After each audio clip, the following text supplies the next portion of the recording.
I'm a production editor at a small independent publisher in the US. I won't say which or where, so don't ask, as I'd like to keep my job. The pay isn't that great, but it's an easy gig, and I like the people I work with. A lot of what we publish are what you'd call coffee table books. The kind people flip through when they're bored, but almost nobody ever reads from cover to cover. Bland pictorial histories of certain cities or states that sell well in regional gift shops. The occasional book of maps or a biography. A few museums outsource their gallery catalogs to us. That kind of thing. The work is boring, but it's steady, and we get enough jobs and our books make enough money to stay afloat, which is a lot more than most small presses can say these days.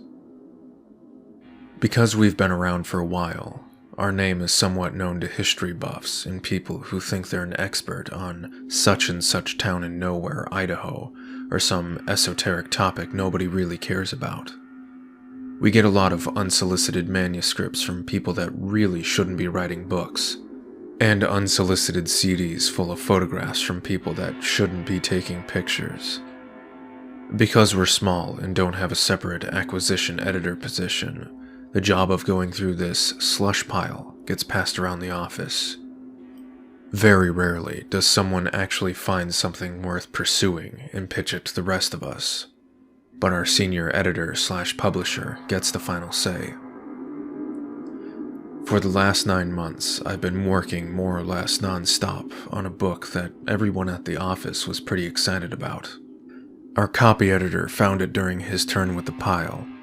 An old guy I won't name had contacted us out of the blue and offered us the chance to publish his rare archival photo collection, provided we treat the subject matter with the respect and seriousness he felt it deserved. To use his term, and what was going to be the book's title, the photos were all anomalies. That is to say, they depicted something out of the ordinary or otherwise inexplicable. Something that usually had an equally interesting story to go along with it. Most of them were from the first half of the 20th century. Like I said, it's not the kind of thing we normally publish, but the few samples the guy sent in with his pitch letter were pretty compelling. And once we had seen the rest of them, heard a few of the stories, and realized that none of these pictures were widely known, we knew we had something that would get people's attention.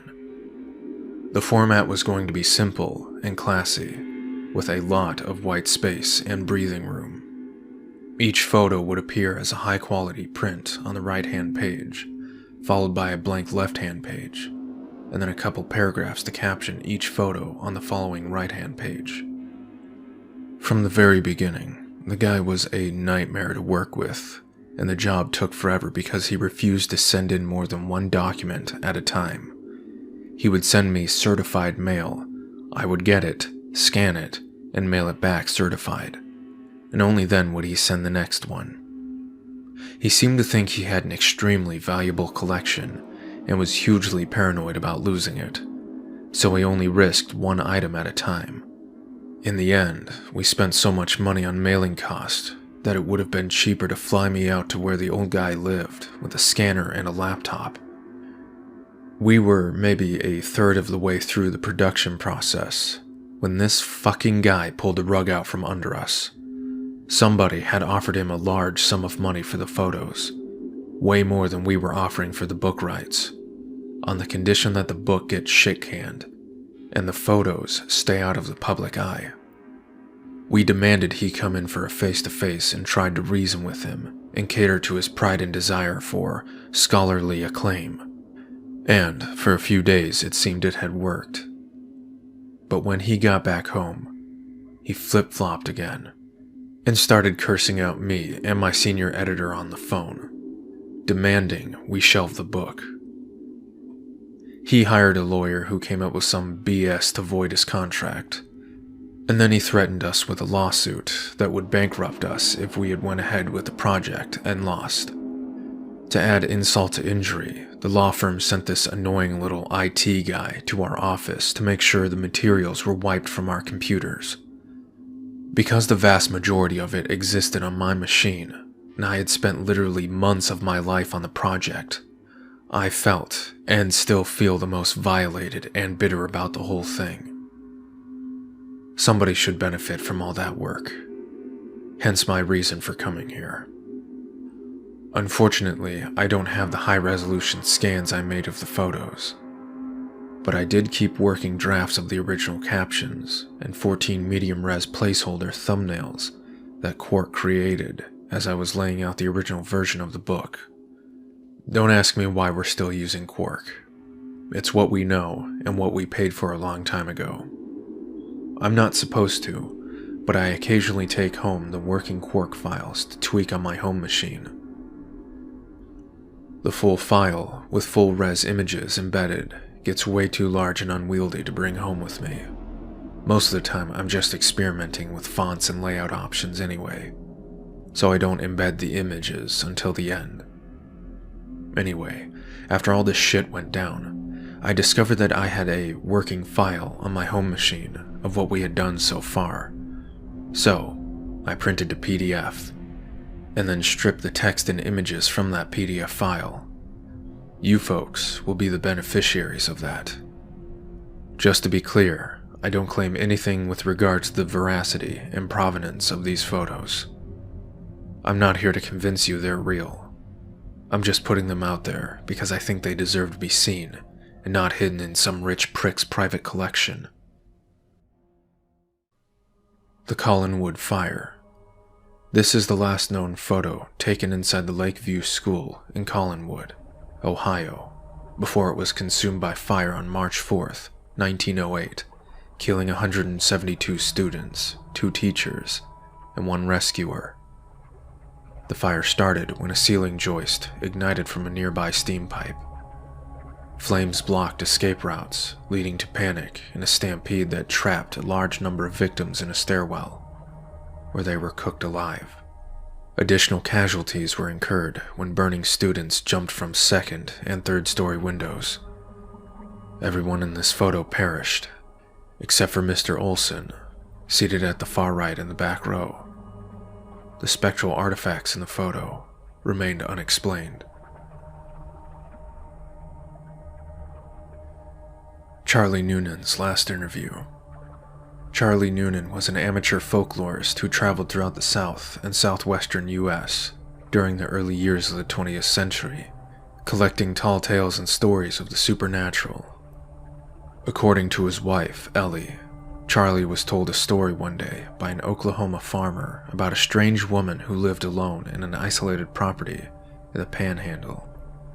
The farmer claimed the woman was not a woman at all, but something else, something that hid its true nature beneath a headscarf that was never seen without a large dog by its side. Noonan was apparently intrigued enough to try searching for the woman during one of his research road trips. He was never seen again. Ellie Noonan was later contacted by a Tulsa pawnbroker who remembered reading about her husband's disappearance in the papers. After finding his name engraved on a camera sold to him by an itinerant, the pawnbroker returned the camera, and Mrs. Noonan had the film inside developed in the hopes of finding a clue as to his whereabouts. This was the only photo on the roll. Unfortunately, neither the location of the property nor the name of the farmer who told him the story was recorded in Noonan's notes. The death of John Ulstead. This prophetically torn photograph depicts a regimental color guard of the Union Army 1 month before they marched into the Battle of Antietam, September 1862. The gentleman on the far right, named John Ulstead, had the right side of his face and right arm blown off by cannon fire at the start of those hostilities.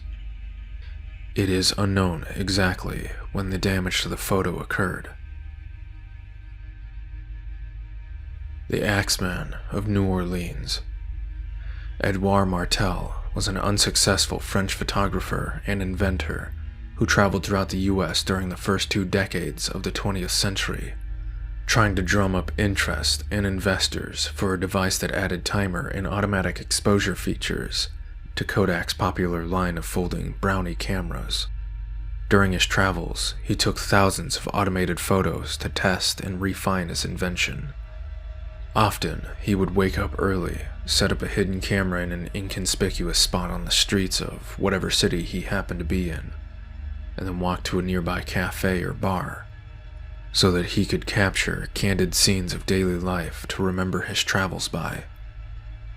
The best of these photos were selected for Martel's one and only gallery show in Paris, 1924. Unfortunately, Martel died penniless and unknown in 1955, and it was left to his daughter, Jeanne, to sort through the boxes and boxes of photos he left behind to see what should be kept and what could be discarded. During this process, she came across this photo, taken in New Orleans on the morning of October 28th, 1919, a few hours before Martel boarded a steamer ship and returned to France. It turns out that Martel hated motion blurs in his photograph because he thought they would reflect badly on the speed and accuracy of his lens mechanism. This prejudice made him cast aside and overlook what was probably the most important photo he ever took. What makes this photo so special, though? The night before it was taken, the notorious and still unidentified serial killer, known only as the Axeman of New Orleans, had committed his last murder, hacking Mike Pepitone to death in his bedroom and then fleeing the scene just as Pepitone's wife was discovering the body. Could this be him returning to his residence?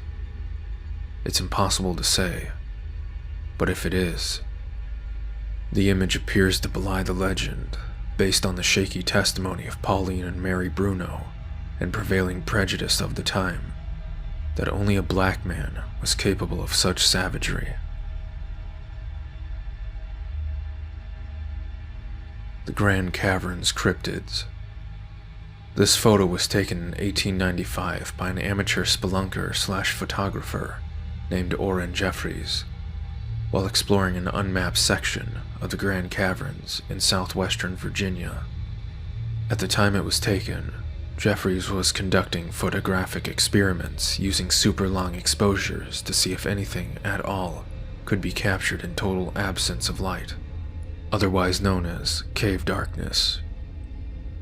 He would situate himself on level ground, extinguish his lantern, and then open the lens of his homemade box camera for as long as he could stand the darkness. During one of these experiments, he heard something approach from the deeper recesses of the cave. Frightened, Jeffries abandoned his experiment and set off one of the Blitz-Litz flashes he used for taking traditional photos underground.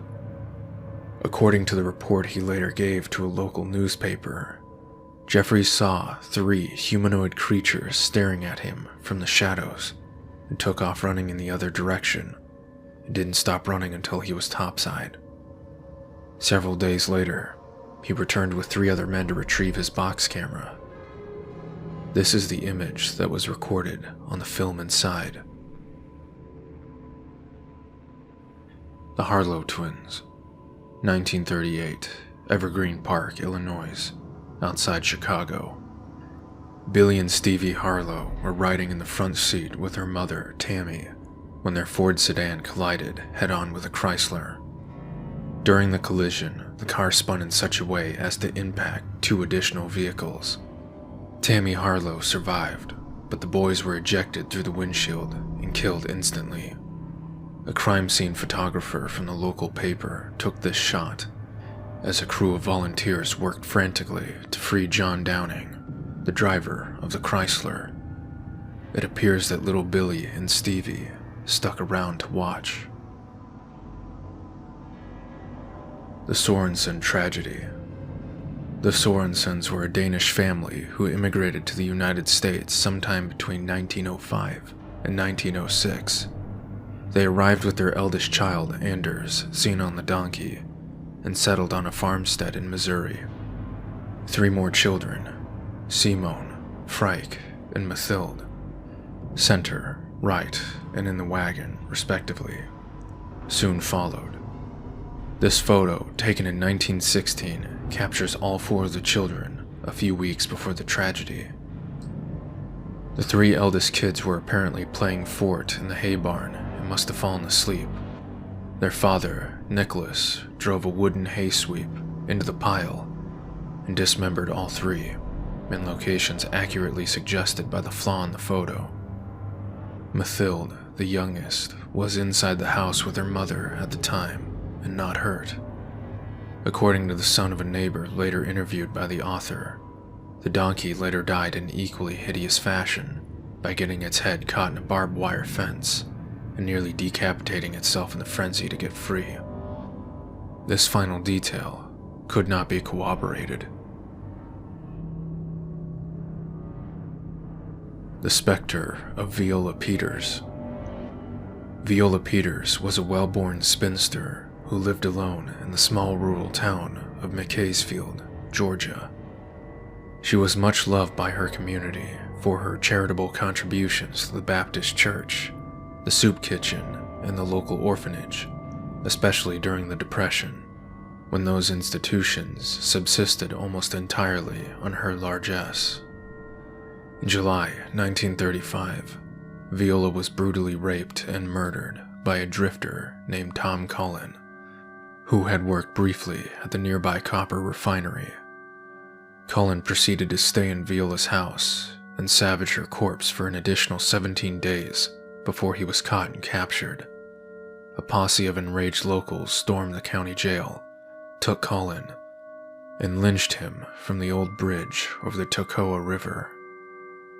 This photo was taken by Garrett Killian, a witness to the lynching, and caused quite a stir when it was published a few days later in the Atlanta Constitution. To most, it suggested that Viola's spirit achieved some measure of peace by attending her killer's execution. But some twisted minds saw in her forlorn countenance a longing to get one last look at her one and only lover. The ghost of Saraheustis. Danvers State Hospital, formerly Danvers State Lunatic Asylum, was a Kirkbride-style psychiatric hospital built in 1874 on what was then an isolated site in rural Massachusetts. Like all Kirkbridge asylums, it was famous for its Gothic architecture and its use of now outdated medical techniques to treat insanity. Danvers is often cited as the birthplace of the prefrontal lobotomy. Danvers has several other claims to fame. It was the inspiration for the fictional Arkham Sanatorium that appeared in several stories by H.P. Lovecraft, and which, in turn, inspired the Arkham Asylum in the fictional Batman universe. It was also where the cult horror film Session 9 was filmed. That film put the vast network of tunnels beneath Danvers to good cinematic effect. It's no accident the filmmakers chose to use the tunnels, as rumors of their haunting had dogged Danvers for over 100 years. The most famous story concerns Saraheustis, a patient who escaped her ward in 1955 and snuck into the tunnel system. Despite multiple searches and a week-long lockdown of the asylum, Sarah was never seen again. It was assumed she died down there, lost, thirsty, and alone. A nurse at Danvers named Gail Malloy became obsessed with Sarah's story and spent many of her off hours searching the tunnels for her remains. Though she never found a body, she did snap this photo in late 1966, which suggests Saraheustis walks the Danvers tunnels to this very day.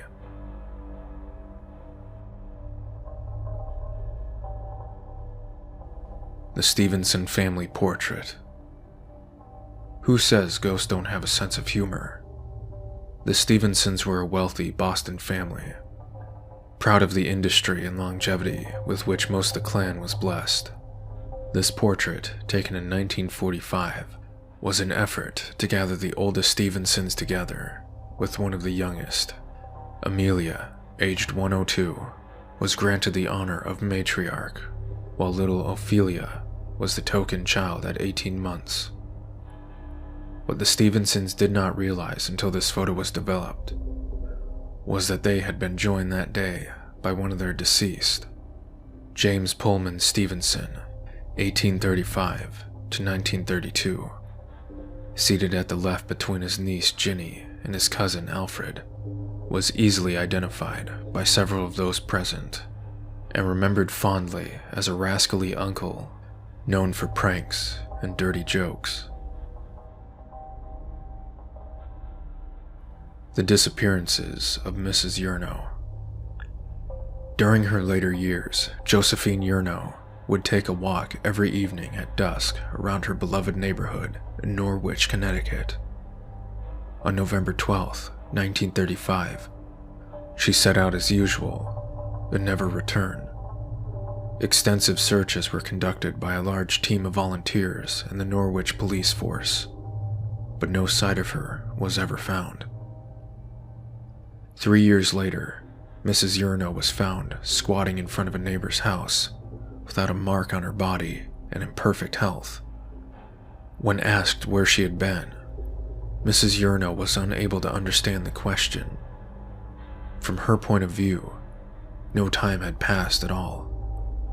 Against the advice of her neighbors and her doctor, she refused all medical treatment and resumed her life as if nothing had ever happened, including her nightly strolls. Another neighbor snapped this shot of her in the fall of 1938. Clouds of smoke from piles of burning leaves give it an appropriately eerie feel. On the same date in November 1940, 5 years after her initial disappearance, Mrs. Urno vanished again. This time, she was never seen again. The fate of Sally York.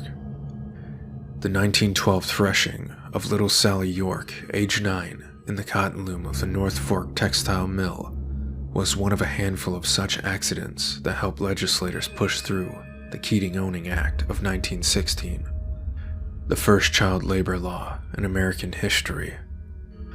From the time of the accident until the mill's closing 40 years later, workers consistently complained of cold spots, strange noises, and sudden taps on the shoulder when nobody was near. The mill's foreman never paid these complaints any mind until this photograph surfaced in 1932.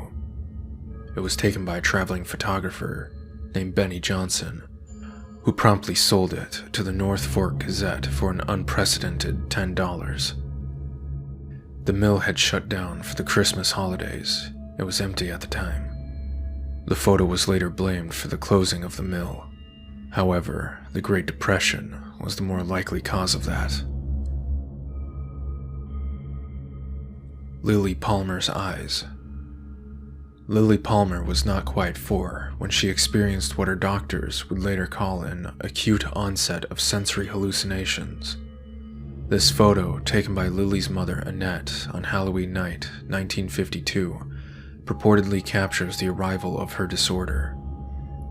Lily and her Filipino nanny were setting out for a round of trick-or-treating when the child suddenly screamed and began to claw at her eyes. It was some time before she was calm enough to speak, but when asked what she saw, Lily repeatedly spoke about things crawling in her eyes. Several days later, while unsupervised in her bedroom, Lily punctured both of her eyes with one of her mother's knitting needles. After receiving medical treatment, she was evaluated and committed, and remained institutionalized for the rest of her life. First at Bellevue, on the east side of Manhattan, and later at the Rockland Psychiatric Center in Orangeburg, where she remained until she died of a heart attack in March 2001. A call to one of her former caregivers at Rockland confirmed that Lily's episodes were most traumatic on and around Halloween night. But for the majority of her life, she could be heard begging and pleading with the staff to help her get these things out of her eyes. The Trinity Deception. This is one of several famous photographs taken of the first ever nuclear detonation. conducted by the U.S. Army on July 16, 1945, in the White Sands Proving Ground, located in the Jornada del Muerto Desert, about 35 miles southeast of Sarajevo, New Mexico.